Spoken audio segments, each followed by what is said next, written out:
Hello दोस्तों, स्वागत करता हूं आप सभी का आपके अपने परिवार दीक्षित एजुकेशन अड्डा पर। दोस्तों एक बार फिर हाजिर हो चुका हूं लेकर आप सभी के लिए मोस्ट इंपॉर्टेंट क्लास। आज की क्लास के अंदर हम डिस्कस करने वाले हैं आरपीएफ कांस्टेबल की प्रीवियस ईयर परीक्षा में जो जीके जीएस के सवाल पूछे गए उनको लेकर।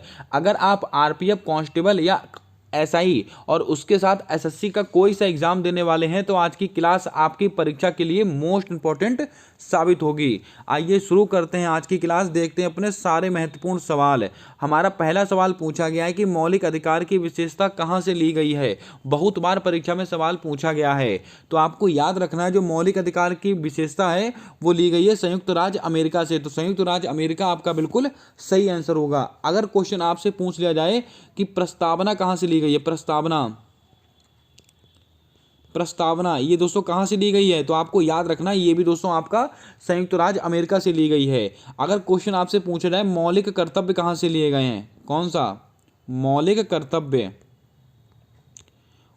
कर्तव्य ये कहां से लिए गए हैं, ये दोस्तों रूस के संविधान से लिए गए हैं। इसको भी आप नोट करेंगे। और एक क्वेश्चन और पूछा जाता है जो राष्ट्रपति पर महाभियोग की प्रक्रिया है वो कहां से ली गई है, वो भी दोस्तों संयुक्त राष्ट्र अमेरिका से ली गई है। ये कुछ क्वेश्चन है जो आपको याद रखने हैं। अगला क्वेश्चन हमसे पूछा गया है कि कौन सी झील पूरी तरह से संयुक्त राज्य अमेरिका में स्थित है, तो आपको याद रखना है ये जो मिशिगन झील है वो पूरी तरह से संयुक्त राज्य अमेरिका में स्थित है। आपके 4 ऑप्शन दिए थे, उनमें से दोस्तों आपका राइट आंसर कौन सा था, मिशिगन झील। चलिए बढ़ते हैं नेक्स्ट क्वेश्चन की ओर। अगला क्वेश्चन हमसे पूछा गया है कि निम्नलिखित में से किस गुफा में प्रसिद्ध चित्रकला मरणासन राजकुमारी है। मोस्ट इंपॉर्टेंट क्वेश्चन है, यहां से ऐसे सवाल आपसे पूछे जाते हैं।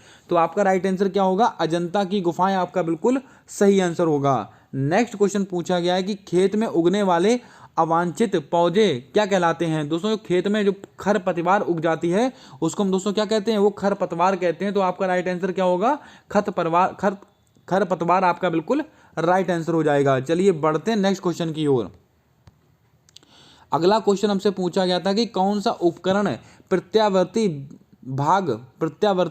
धारा को दिष्ट धारा में परिवर्तित करता है। ये सवाल आपकी परीक्षा में पूछा गया है। तो दोस्तों 4 ऑप्शन दिए गए थे जिसमें से आपका राइट आंसर क्या हो जाएगा, दिष्टकारी आपका बिल्कुल सही आंसर था उसके अंदर। अगला क्वेश्चन हमसे पूछा गया है कि भारतीय संविधान में भ्रातृत्व शब्द का क्या अर्थ है। तो आपको याद रखना है जो भारतीय संविधान में भ्रातृत्व शब्द का अर्थ है भाईचारे की भावना, जो कि आपका बिल्कुल राइट आंसर होगा। अब दोस्तों कुछ महत्वपूर्ण चीजें मैं आपको और बताता हूं। अगर आपसे क्वेश्चन पूछा जाए संविधान सभा का गठन कब हुआ था, तो आप आंसर देंगे 6 दिसंबर 1946। यहां से 3 सवाल आपसे पूछे जाते हैं। संविधान सभा का गठन कब हुआ था, 6 दिसंबर 1946। संविधान सभा की पहली बैठक कब हुई थी, तो आप बोलेंगे 9 दिसंबर 1946। 9 दिसंबर 1946 है। संविधान सभा के पहले अस्थायी सदस्य कौन थे, डॉक्टर सच्चिदानंद सिन्हा। इसको भी आप नोट करेंगे। और पहले स्थायी सदस्य पूछे तो डॉक्टर राजेंद्र प्रसाद। ये 3-4 सवाल हैं जो आपको याद रखने, एसएससी में बहुत बार पूछे गए हैं। चलिए बढ़ते हैं नेक्स्ट क्वेश्चन की ओर। मुख्य चुनाव आयुक्त को किसके द्वारा नियुक्त किया जाता है। दोस्तों आप सब जानते हैं मुख्य चुनाव आयुक्त इनको नियुक्त किया जाता है राष्ट्रपति के द्वारा। तो राष्ट्रपति आपका बिल्कुल राइट आंसर होगा। अब दोस्तों वर्तमान में भारत के मुख्य चुनाव आयुक्त कौन है, जल्दी से कमेंट में आंसर दीजिएगा। अब दोस्तों चुनाव आयोग का उल्लेख कौन से आर्टिकल में है, आर्टिकल 324 में। किसमें है, आर्टिकल 324 में है चुनाव आयोग। इसको भी आप याद रखिएगा। और हम 25 जनवरी को 25 जनवरी को मतदाता दिवस मनाते हैं, इसको भी आप थोड़ा याद रखिएगा। अगला क्वेश्चन पूछा गया है नाभिक के सहज विघटन की प्रक्रिया क्या कहलाती है। मैंने आपसे पहले ही कहा है रेलवे में साइंस के बहुत अच्छे लेवल के सवाल पूछे जाते हैं। अगर आप रेलवे की तैयारी कर रहे हैं तो साइंस बहुत अच्छे से तैयार करके जाइएगा। 50 क्वेश्चन जीके जीएस के आपसे पूछे जाएंगे रेलवे आरपीएफ कांस्टेबल के एग्जाम में, जिसमें से दोस्तों 8 से 10 सवाल आपको साइंस के देखने को मिलेंगे। तो इसमें आपका राइट आंसर क्या होगा, रेडियोधर्मी आपका बिल्कुल सही आंसर होगा। आइए चलते हैं नेक्स्ट क्वेश्चन की ओर। अगला क्वेश्चन हमसे पूछा गया कि निम्नलिखित में से कौन सी थेरवाद बौद्ध धर्म की पवित्र भाषा है। ये देखिए सवाल का लेवल देख सकते हैं, रेलवे में बहुत अच्छी जीके पूछी जाती है। तो आपका राइट आंसर होगा पाली भाषा। तो पाली भाषा आपका बिल्कुल सही आंसर होगा। अगर हम दोस्तों बौद्ध धर्म में से सवाल अगर बनाए तो आपको याद होगा महात्मा बुद्ध ने अपने सर्वाधिक उपदेश कहाँ दिए थे, श्रावस्ती में दिए थे। कहाँ पर दिए थे, श्रावस्ती में दिए थे अपने सर्वाधिक उपदेश। महात्मा बुद्ध ने अपना पहला उपदेश कहाँ दिया था, सारनाथ में दिया था। कहाँ दिया था? सारनाथ में दिया था। और महात्मा बुद्ध ने जो अपना पहला उपदेश दिया था वह घटना क्या कहलाई थी? अभिधम्म चक्र। इसको भी आप नोट करेंगे। अगला क्वेश्चन, निम्नलिखित में से कौन सा क्षेत्र प्राकृतिक वस्तुओं का उत्पादन करता है? तो दोस्तों ये प्राथमिक क्षेत्र आपका बिल्कुल सही आंसर होगा। अब दोस्तों आप कमेंट करके बताएं, एटीएम हो गया या बैंक प्रणाली हो गई, वह किस क्षेत्र के अंतर्गत आती है? प्राथमिक, द्वितीयक या तृतीयक? जल्दी से बताएं क्या होगा आपका आंसर। आइए चलते हैं अगले क्वेश्चन की ओर। मैंने अभी आपसे सवाल क्या पूछा था? वर्तमान समय में मुख्य चुनाव आयुक्त कौन है? तो आप सब जानते हैं, राजीव कुमार जी हैं। अगला क्वेश्चन हमसे पूछा गया है कि किस कमीशन के द्वारा संवैधानिक सुधारों पर संवैधानिक सुधारों पर श्वेत पत्र तैयार किया गया था? जल्दी से बताएं दोस्तों, किस कमीशन के द्वारा संवैधानिक सुधारों पर श्वेत पत्र तैयार किया गया था? तो आपका राइट आंसर रहेगा साइमन कमीशन। साइमन कमीशन आपका बिल्कुल राइट आंसर होगा। अब दोस्तों यहां से बनने वाले कुछ सवाल, अगर क्वेश्चन पूछा जाए, साइमन कमीशन दोस्तों इसका गठन कब हुआ था? 1927 में। कब हुआ था? 1927 में साइमन कमीशन का गठन हुआ था। साइमन कमीशन भारत कब आया था? 1928 में। ये दोनों सवाल अलग अलग हैं। अगर आपसे पूछे साइमन कमीशन का गठन कब हुआ था? 1927 में। गठन कब हुआ था? 27 में। भारत कब आया? 28 में। और दोस्तों साइमन कमीशन का विरोध किसने किया था? तो आपको याद होगा, लाला लाजपत राय। आपको दोस्तों याद होगा, साइमन कमीशन के दोस्तों गो बैक के नारे लगाए गए थे और दोस्तों सैंडर्स ने लाला लाजपत राय की हत्या कर दी थी लाठी मारकर। आपको ये सब चीजें याद रखनी है, परीक्षा में कई बार पूछी गई हैं। अगला क्वेश्चन पूछा गया है कि किसी व्यक्ति की पूर्ण आनुवंशिक संरचना कौन सी होती है? तो दोस्तों राइट आंसर क्या हो जाएगा? जीन आपका बिल्कुल सही आंसर होगा। चलिए बढ़ते हैं अगले क्वेश्चन की ओर। यहां से दोस्तों एक सवाल और बताइएगा। आपको दोस्तों याद होगा, मनुष्य में टोटल कितने गुणसूत्र पाए जाते हैं? तो आपको याद होगा 46 गुणसूत्र पाए जाते हैं। अगर जोड़ी में पूछे तो 23 जोड़ी गुणसूत्र पाए जाते हैं। अगला क्वेश्चन हमसे पूछा गया है कि वर्ष 1928 में ब्रिटिश अधिकारी सैंडर्स की हत्या के समय कौन शामिल था? ये सवाल बहुत अच्छा है, जल्दी से बताएं दोस्तों। ये भगत सिंह आपका बिल्कुल सही आंसर होगा। आपका राइट आंसर क्या होगा? भगत सिंह।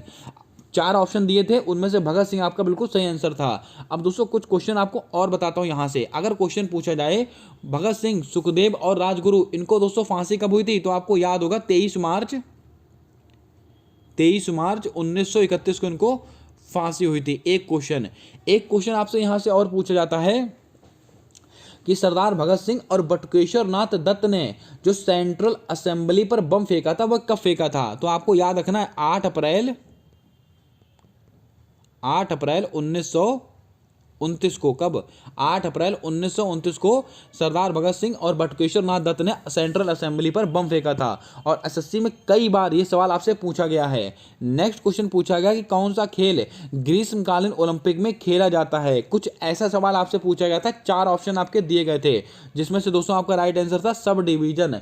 यानी कि दोस्तों आपसे करंट अफेयर भी अच्छे लेवल की पूछी गई है। क्लास को अगर पहली बार देख रहे हो तो क्लास को लाइक कर देना, और चैनल पर नए हो तो चैनल को सब्सक्राइब कर बेल वाला आइकन ध्यान से दबाइएगा, ताकि आने वाली सारी क्लासेस के अपडेट्स आप तक आसानी से पहुंचते रहें। अब मैं आपको देने वाला हूं बहुत महत्वपूर्ण जानकारी। जी हां दोस्तों, अगर आप एसएससी का कोई सा एग्जाम देने वाले हों, चाहे आप एसएससी एमटीएस, सीजीएल, सीएचएसएल या फिर सिलेक्शन पोस्ट या फिर सीपीओ कोई सा एग्जाम देने वाले हों, और साथ ही साथ आप रेलवे का कोई सा एग्जाम देने वाले हों, आपके लिए तैयार किए गए हैं ब्रह्मास्त्र वाले ई नोट्स। अब इन ई नोट्स में आपको क्या क्या मिलने वाला है वो समझिएगा। अभी तक एसएससी की जितनी भी परीक्षाएं कंडक्ट कराई गई हैं उनमें जो सवाल पूछे गए हैं सारे सवाल वहां पर आपको इंक्लूड मिलेंगे। यानी कि दोस्तों कुल 130 पेजेस की ये पीडीएफ यहाँ पर तैयार की गई है।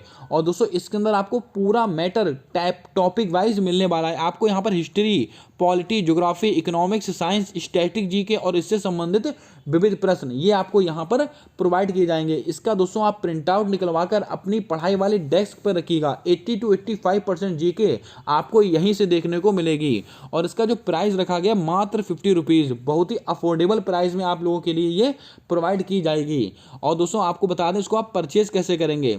7078-142-717 ये दोस्तों हमारा व्हाट्सएप बिजनेस अकाउंट नंबर है। इसके ऊपर आप फोन पे, गूगल पे, पेटीएम कुछ भी चलाते हो 50 रुपये पे कर उसका स्क्रीनशॉट लेकर इसी व्हाट्सएप नंबर पर आप मुझे शेयर कीजिएगा, आपको तुरंत पीडीएफ प्रोवाइड कर दी जाएगी।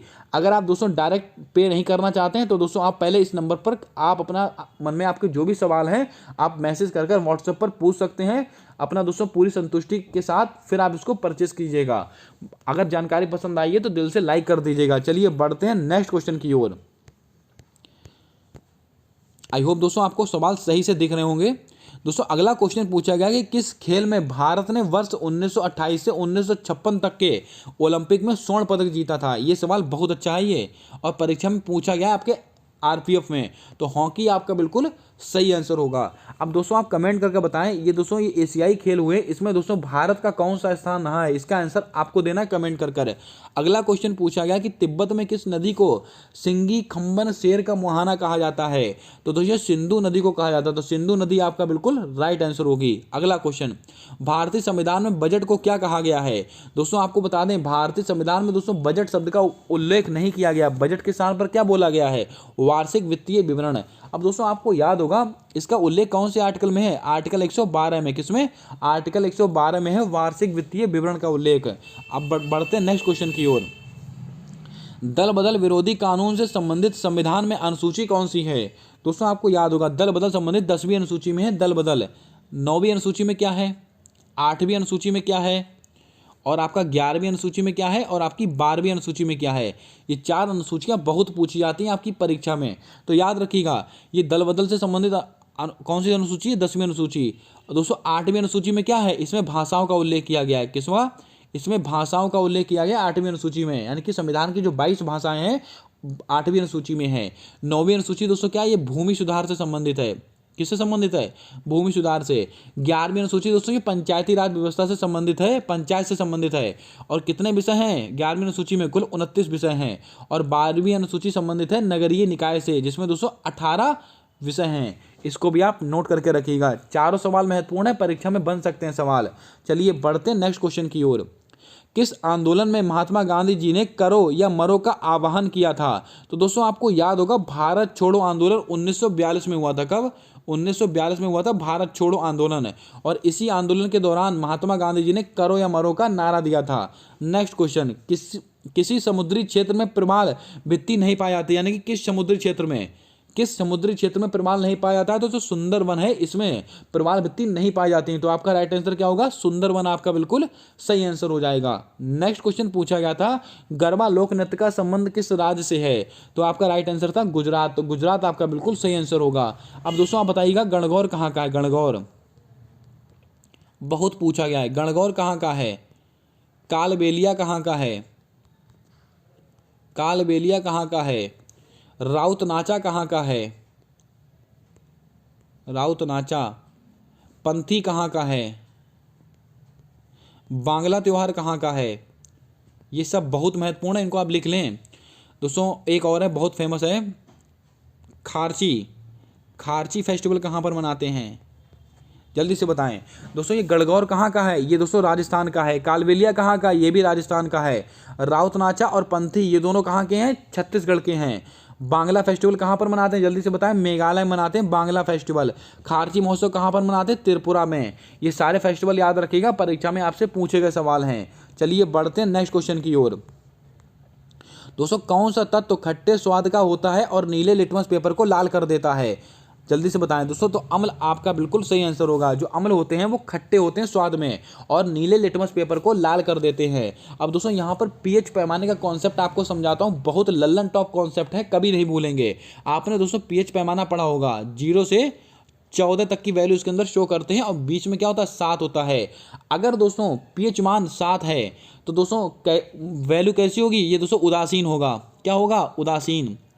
जैसे कि हमारे जल का पीएच मान कितना होता है, 7 होता है, तो जल कैसा है, उदासीन है। अगर दोस्तों पीएच मान की वैल्यू आगे जाएगी, 7 से आगे जाएगी। अब जैसे हमारा ब्लड है, ब्लड का पीएच मान कितना होता है, 7.4। तो दोस्तों 7 से वैल्यू आगे जाती है तो ये कैसा हो जाएगा, क्षारीय। कैसा हो जाएगा, क्षारीय। यानी कि हमारा ब्लड कैसा है, हल्का क्षारीय। अगर पीएच मान की वैल्यू 7 से कम जाएगी, जैसे कि अम्ल वर्षा का है 5.4, तो ये कैसा हो गया, अम्लीय। उम्मीद करता हूं आपको समझ में आया होगा। और पीएच पैमाने की खोज किसने की थी, एक वैज्ञानिक है सोरेनसन। एक सोरेनसन करके वैज्ञानिक है, इन्होंने पीएच पैमाने की खोज की थी। अगला क्वेश्चन पूछा गया कि जब पदार्थ को उसके क्रांतिक तापमान के नीचे ठंडा किया जाता है तो कौन सा अतिचालक अचानक शून्य हो जाता है? तो प्रतिरोध आपका बिल्कुल राइट आंसर था इस सवाल का। आप देख सकते हैं साइंस के कितने अच्छे सवाल पूछे गए आपकी परीक्षा में। काउंट करते जाइएगा दोस्तों, कम से कम 8 से 10 सवाल आपको देखने को मिलेंगे साइंस के। ये दोस्तों आपका पूरा का पूरा पेपर प्रीवियस ईयर से उठाया गया है, जो आपके रेलवे आरपीएफ कांस्टेबल की परीक्षा में आपसे पूछा गया सवाल है। किस खेल की उत्पत्ति प्राचीन जापानी काल दोस्तों क्या होगा? जापानी काल, यहां पर कल नहीं होगा, जापानी काल होगा। जापानी काल जुजुत्सु से हुआ है। तो दोस्तों जूडो आपका बिल्कुल राइट आंसर होगा। किस गवर्नर जनरल ने ब्रिटिश भारत में पहला व्यपगत का सिद्धांत दिया था? तो व्यपगत का सिद्धांत, हड़प नीति का सिद्धांत तो आप सब जानते हैं, लॉर्ड डलहौजी आपका बिल्कुल राइट आंसर होगा। अगला क्वेश्चन, सहकारी समिति से संबंधित संविधान संशोधन कौन सा है? तो 97वां संविधान संशोधन सहकारी समिति से संबंधित है, जो कि वर्ष 2011 का है। अब दोस्तों कुछ संविधान संशोधन मैं आपको बताता हूं जो बहुत महत्वपूर्ण है, परीक्षा में आते ही आते हैं। जैसे कि 101वां कॉन्स्टिट्यूशन अमेंडमेंट, कौन सा? 101वां संविधान संशोधन, 102वां कॉन्स्टिट्यूशन अमेंडमेंट, 103वां संविधान संशोधन, 104वां संविधान संशोधन। ये चारों बहुत महत्वपूर्ण है, चारों के बारे में हम चर्चा करेंगे। 101वें संविधान संशोधन में क्या है? इसमें दोस्तों जीएसटी का उल्लेख है, यानी कि गुड्स एंड सर्विस टैक्स। और जीएसटी कैसा कर है? ये एक अप्रत्यक्ष कर है। और पूरे भारत में जीएसटी कब से लागू हुई थी? 1 जुलाई 2017 को लागू हुई थी पूरे भारत में जीएसटी। और दोस्तों कौन सी समिति थी? विजय केलकर समिति। उम्मीद करता हूं नोट कर लिया होगा। 102वां संविधान संशोधन किससे संबंधित है? ये दोस्तों ओबीसी से संबंधित है। किससे? ओबीसी से। 103वां संविधान संशोधन ईडब्ल्यूएस, इकोनॉमिकल वीकर सेक्शन, इनको 10% का आरक्षण दिया गया है 103वें संविधान संशोधन के द्वारा। 104वां संविधान संशोधन एसटी एससी से संबंधित है, इसको भी आप नोट कर लें, यह भी सवाल बहुत महत्वपूर्ण है। बढ़ते हैं नेक्स्ट क्वेश्चन की ओर। अगला क्वेश्चन हमसे पूछा गया है कि सबसे अधिक विद्युत ऋणात्मकता वाला तत्व कौन सा है? तो फ्लोरीन आपका बिल्कुल राइट आंसर होगा। साइंस का अच्छा सवाल, ऐसे ही सवाल आपसे परीक्षा में पूछे जाते हैं। नेक्स्ट क्वेश्चन, भारत के नियंत्रक एवं महालेखा परीक्षक से संबंधित अनुच्छेद कौन सा है? दोस्तों भारत के नियंत्रक और महालेखा परीक्षक कौन है वर्तमान में? तो आप सब जानते हैं गिरीश चंद्र मुर्मू जी हैं। और इनका आर्टिकल कौन सा? आर्टिकल 148 आपका बिल्कुल सही आंसर होगा। अब दोस्तों भारत के महान्यायवादी, ये सवाल भी बहुत महत्वपूर्ण है। भारत के वर्तमान में महान्यायवादी कौन है? तो दोस्तों आपको याद होगा आर वेंकट रमणी। और इनका आर्टिकल कौन सा? Article number 76।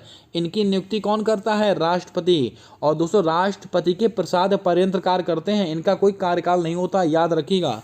अगला क्वेश्चन पूछा गया कि भारतीय समाजवाद किस प्रकार का समाजवाद है? तो बच्चा जानता है, लोकतंत्रात्मक समाजवाद है। तो आपका राइट आंसर होगा लोकतंत्रात्मक। अगला क्वेश्चन, बांज, जिसे हम दोस्तों ओक के नाम से जानते हैं। दोस्तों जो बांज होता है उसको हम ओक के नाम से जानते हैं। और शाहबतूल किस प्रकार के वृक्ष हैं? ये दोस्तों सदाबहार चौड़ी पत्तीदार वाले वृक्ष हैं। तो आपका राइट आंसर क्या होगा? सदाबहार चौड़ी पत्ती। अब दोस्तों कुछ महत्वपूर्ण चीजें मैं आपको और बताता हूं, जैसे कि अगर आपसे क्वेश्चन पूछा जाए दोस्तों सिनकोना, कौन सा दोस्तों? सिनकोना वृक्ष, ये परीक्षा में आता है।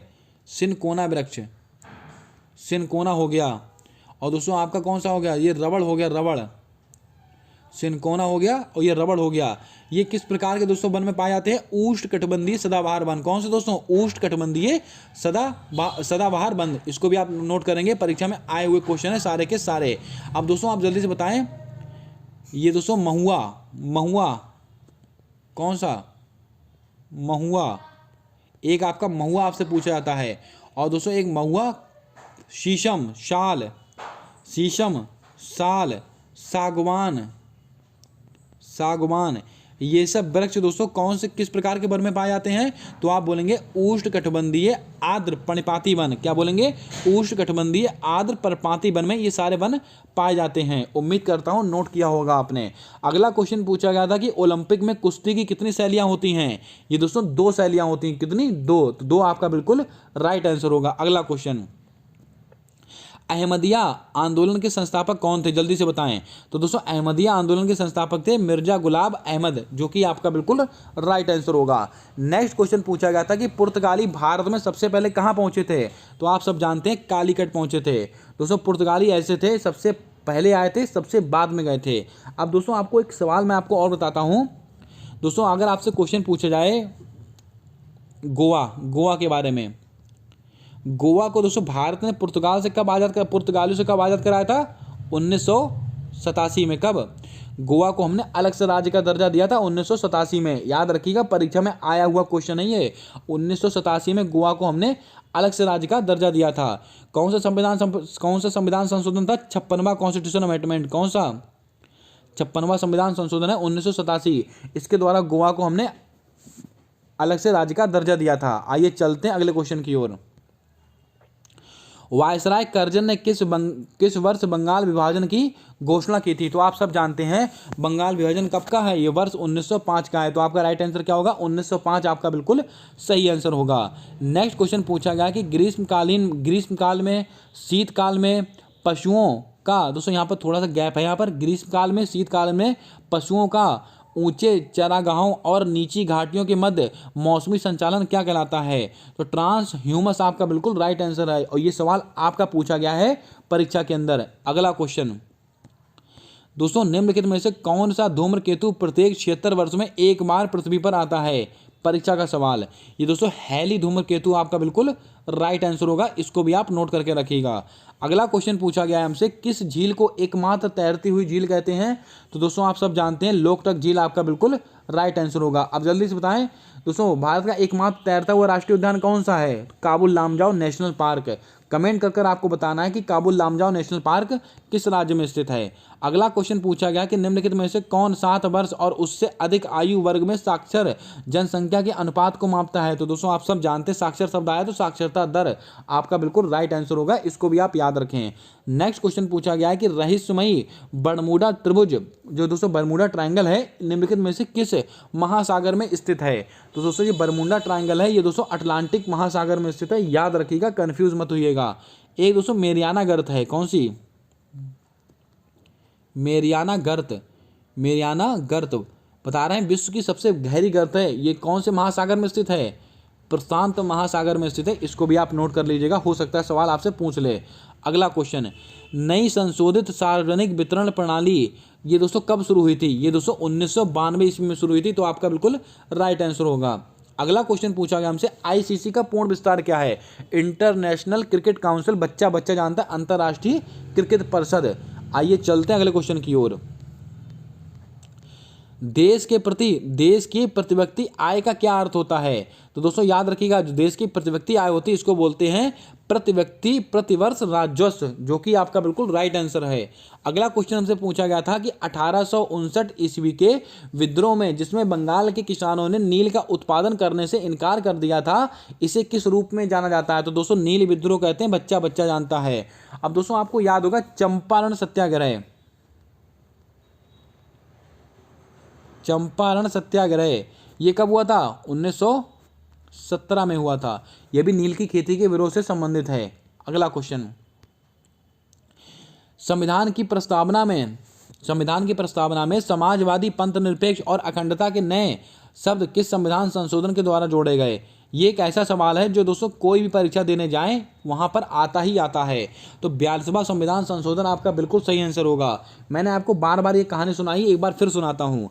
दोस्तों आप सब जानते हैं हमारे मूल संविधान में एक भी मौलिक कर्तव्य नहीं था, फिर होता है 42वां संविधान संशोधन 1976, और हमारे संविधान में कितने मौलिक कर्तव्य जोड़ दिए जाते हैं? 10 मौलिक कर्तव्यों को हमारे संविधान में जोड़ दिया जाता है आर्टिकल 51A के तहत, और दोस्तों सरदार स्वर्ण सिंह समिति की सिफारिश पर। अब दोस्तों इसके अंदर 3 शब्द जोड़े, प्रस्तावना में मात्र एक बार संशोधन होता है और 3 शब्द जोड़े जाते हैं। कौन कौन से?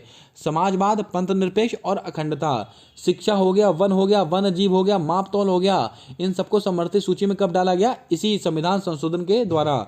एक क्वेश्चन यहाँ से और पूछा था, किस संविधान संशोधन को लघु संविधान की संज्ञा दी गई है? यही 42वें संविधान संशोधन को। नेक्स्ट क्वेश्चन, डीएनए का प्रत्येक पॉलीन्यूक्लियोटाइड छोटी इकाइयों से बना होता है, जिसे आप क्या कहते हैं? दोस्तों इसे कहा जाता है न्यूक्लियोटाइड, आपका बिल्कुल सही आंसर होगा। सर्विस शब्द का उपयोग निम्नलिखित में से किस खेल से संबंधित है? अगर आप कोई सा एग्जाम देने वाले हो एसएससी का, तो खेल से संबंधित स्टैटिक जीके पढ़ के जाइएगा, आपको एक सवाल निश्चित मिलेगा वहां से। सर्विस का उपयोग करते हैं हम बैडमिंटन में, तो बैडमिंटन आपका बिल्कुल राइट आंसर होगा। अगला क्वेश्चन पूछा गया कि निम्नलिखित में से कौन सा विश्व का सबसे बड़ा तंबाकू देश उत्पादक है। तो दोस्तों वर्तमान में कौन है, ये चीन आपका बिल्कुल राइट आंसर होगा। ये दोस्तों 47 सवाल थे जो दोस्तों मैंने प्रीवियस ईयर से यहाँ पर आपको बताए हैं। ये सारे सवाल आपके previous year railway RPF constable की परीक्षा में आपसे पूछे गए। अब आप कमेंट करके बताएं कैसी लगी आज की क्लास, कैसा लगा आज का कंटेंट, क्या ये सीरीज ऐसे ही चालू रहनी चाहिए क्या नहीं, इसका भी जवाब आपको कमेंट करके बताना है। और जिन ई नोट्स के बारे में मैंने चर्चा की है उसको आप परचेज कर सकते हैं। अगर आपको कोई भी कन्फ्यूज़न है तो आप इस नंबर पर मैसेज करके 7078-142-717 आप अपनी क्यूरी को पूछ सकते हैं। आपके मन में जो भी सवाल है आप पूछ सकते हैं। तब दोस्तों आप श्योर हो जाइए, उसके बाद आप परचेज कीजिएगा, ऐसी कोई जल्दी नहीं है। लेकिन इतने बेस्ट नोट और इतने दोस्तों कंसाइज रूप में आपको नोट्स कहीं नहीं मिलने वाले हैं, इसकी पूरी आपको गारंटी मिलती है।